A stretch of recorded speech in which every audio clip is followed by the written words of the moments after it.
Good morning, folks. Yesterday I saw Ison with my own eyes for the first time.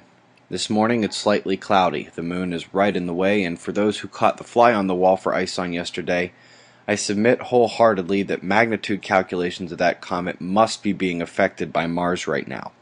Now, I don't have the ultimate scope or any real good way to get the pictures to you, but my celestron is no slouch, and the haze and light pollution from Mars' reflection of sunlight is slightly blocking the little green-gray smudge that is now clearly a comet even in modest scopes. I understand that green color is being seen across the planet, which means she's heating up. Here we go, let's keep watch.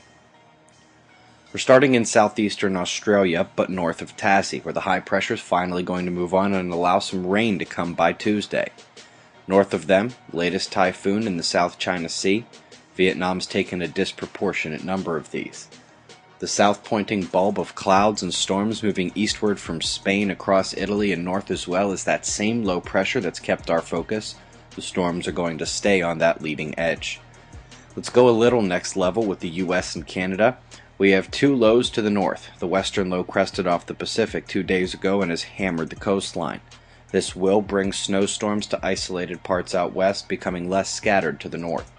The eastern low, it's a double trough that has a thin but active convergence tail extending well south. It's barely visible here. That will change when the sun comes up, speeds up the wind. Storms are on that convergence like Reggie Miller on the Knicks in those last 27 seconds. You can see the thin storm line and snow out west here.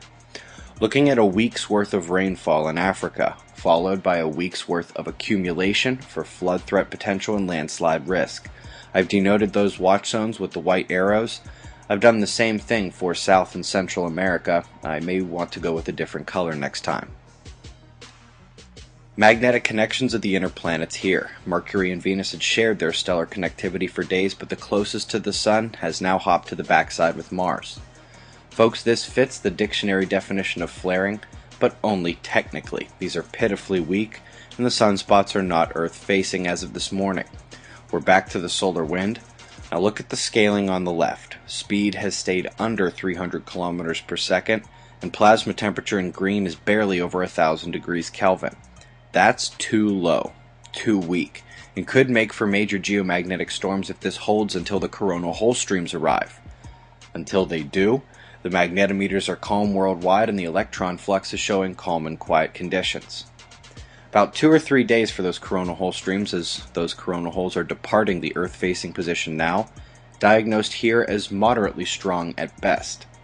Apart from the aftershock potential, the major seismic risk is waning slightly, and we'll make mention once more of that North Pole shaking in the seas north of Russia.